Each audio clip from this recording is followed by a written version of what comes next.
Alrighty then. Let's do democracy.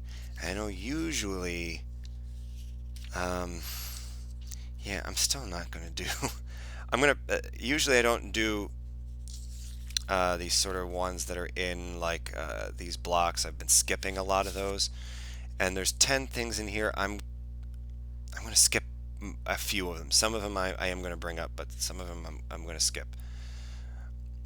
And there is a time.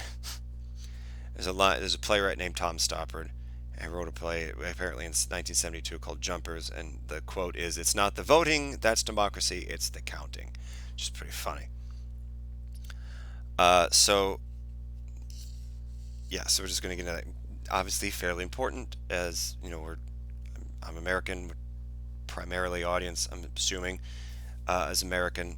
I guess my Instagram's uh, fairly popular with people in Russia. I guess I don't know. Anyway, democracy, Democracy, is a form of government in which supreme power is held by the people and exercised either directly or through elected representatives.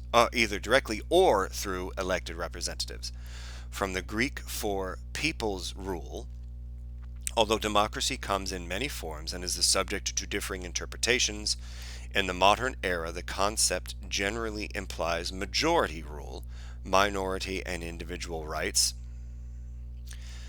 equality of opportunity, equality under the law, and civil rights and liberties. So, not doing that great about it over time, especially as we are 9th of June 2020. Yeah, not doing super great on that and really showing it. The democratic ideal is rooted in the concepts of natural law, natural rights, and human dignity and equality. Democracy is a broader term than republic, which denotes non monarchical government through elected representatives. So, not kings, and people are elected into positions. The idea of democracy originated in ancient Greek city-states such as Athens, in which all citizens, excluding women and slaves, had the right to participate directly in the governing body. Plato, Aristotle, and other thinkers distrusted pure democracy, however, fearing that majority rule would lead to mob rule. After the decline of the Roman Republic, going into Roman Empire, democratic institutions and ideas lay dormant until the late Middle Ages, when the demise of feudalism and the rise of humanism revived notions of individual potential and human rights. Although monarchy was challenged by many political thinkers of the Renaissance and Enlightenment, examples given Machiavelli and John Locke, few championed popular democracy, preferring instead some form of mixed regime or elitist republic. The democratic idea took root with the American and French revolutions, although the latter eventually confirmed skeptics' warnings that unbridled democracy would invite tyrannical majority rule or degenerate into dictatorship, both of which happened within short order. All successful modern democracies have incorporated constitutional guarantees of individual rights and such structural safeguards as separation of powers, judicial review, and other checks and balances. So we can elect people to sort of make decisions and everything for us, but we have to put checks on it because it's not going to work out well if we don't. Universal adult suffrage is a comparatively recent phenomenon. The first country to grant the franchise to women was New Zealand in 1893. Literacy tests aims at excluding African Americans and immigrants were required by several U.S. states until the 1960s, when they were outlawed by federal civil rights acts. So yeah, not that long ago. So they have 10 perspectives on democracy. We're going to skip a couple of these here. And there's a word I've never heard before. We're going to read this just because I've never actually heard of this word before. Consocia Sociational. Sociational. Consociational. There we go. Consociational democracy. That's a weird one. Consociational.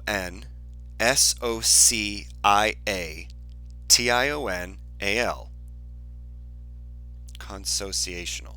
That's hard.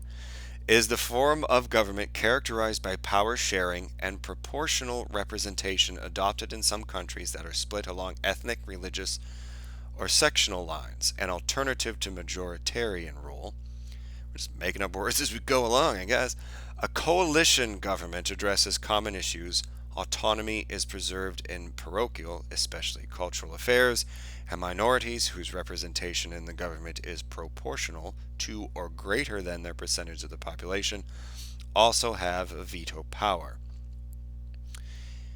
Whew. In the 20th century, European states such as Switzerland and the Netherlands have successfully employed the system. It has also been attempted with mixed results in many developing countries, for example, Colombia, Nigeria, and Malaysia. Whew. So, if you have, break this down. So, if you have, make this easy in terms of numbers.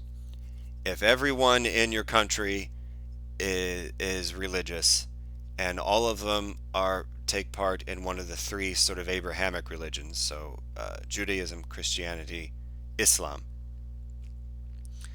then the government representation will be along those lines. So if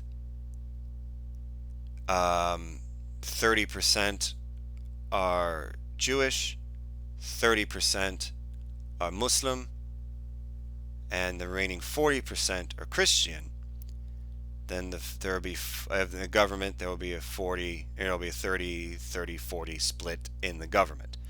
And coalition governments mean, okay, we have this party here and this party here, and even though we're separate parties, we're going to work together as one unit, kind of separate but still together, because we're kind of similar and we kind of want somewhat similar things. Whew, there's some hard words in there for me. Excuse me. Direct or participatory democracy is a form of government in which the citizenry itself makes legislative decisions, instead of delegating that power to elected representatives.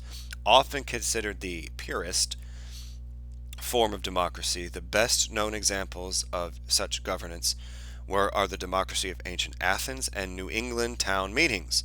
Referendums, initiative petitions, and recall votes in which all voters can participate are also examples of direct democracy. Easier in smaller doses. Having 300 plus million people in a continent-wide country with a couple of things off to the sides, with any number of varieties of ethnic, and cultural, and social divisions, and everything else like that, be kind of difficult. Directed or guided democracy. Doesn't that sound nice? Directed, guided. Doesn't that sound like it'd be sort of, it's guided democracy. It sounds nice.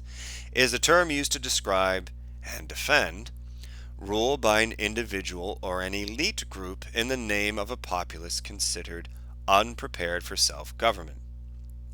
A self-styled benevolent dictatorship, seen as a transitional stage to participatory democracy, found especially in developing countries. The term guided democracy is especially associated with the authoritarian powers assumed by Indonesian President Sukarno in 1956.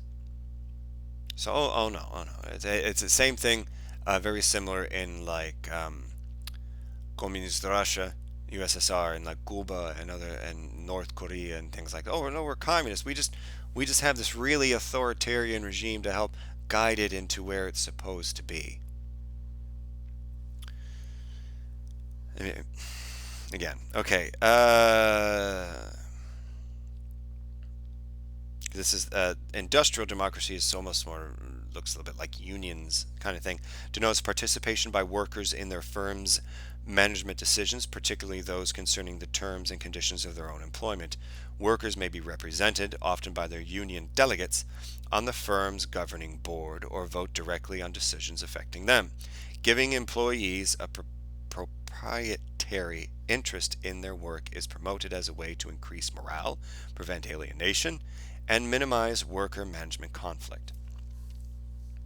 Liberal democracy is government characterized by the twin pillars of liberal political thought: democratic institutions on the one hand, for example, elections, representative legislatures, checks and balances, and democratic protections on the other, such as personal freedoms guaranteed by the U.S. Bill of Rights. Liberal democracies typically maintain capitalist economies and stress private property rights, prompting some critics to apply the label bourgeois democracy, which is talked about earlier. In its emphasis on individual rights over the popular will, liberal democracy contrasts somewhat with popular democracy. Speaking of popular democracy stresses self-rule by a free and equal people, sees government as an expression of the people's will, and thus seeks to maximize citizen participation both electorally and throughout society. Recognizing that the outcomes of democratic processes do not always reflect popular will, democratic populists view mechanisms such as the electoral process and constitutional protections of the individual liberties as mixed blessings, essential guarantees of popular sovereignty that are also constraints on the pure expression of the popular will. The term people's democracy has also been used in communist and other totalitarian states that have abolished democratic institutions in the name of an overriding popular will. So you get a little bit of people being able to use the term in kind of different ways. So again, if you have a sort of revolution, you might say, oh, well, this is the people's will that this would happen, but then you get maybe some of those totalitarian and dictatorial peoples, like a lot, the Lenins and the Castros and the Kims and all that other stuff. Then they have, I was like, oh, well, this was the people's will, and then you get back up to that sort of directed, guided democracy. And you have that. So representative or indirect democracy is the form of government in which legislation is enacted by representatives, so like our House of Representatives, Senate, who are elected by the citizenry and in whose name they act, at least theoretically. Practically, doesn't seem to work that way. They seem to act on their own. Wow, I really went. I didn't even try to disguise disdain there, did I? Sorry about that. In contrast to direct democracy, representative democracy entails, oh, surprise, entails a delegation of power, but not of sovereignty, so our own ability to control ourselves, from the majority to a minority nominated to act in their interest, either in response to their express wishes or according to the representative's own judgment. All large modern nations with democratically elected governments are representative democracy. So the ideal is that, okay, if we vote you, person A, into the House of Representatives or the Senate, and we want this done, which is, supposedly why you're supposed to be able to call your representatives and your senators and your governors and all this other stuff, or send them letters or emails them, and if enough people do that, it's supposed to be a mandate like, hey, you need to know, like, this is what we, the people who you represent, are telling you need to do. Whether or not that actually works, but that's sort of why it was like, oh, well, they want to maintain a certain goodwill with the people because otherwise they get voted out. So and then that's the idea of, okay, well, you're the person that best fits in with, or ideally the way you've presented yourself is the closest to, man, oh, that's right, I've barely eaten today. So you're the person who is closest to my my idea of the way that this should be run.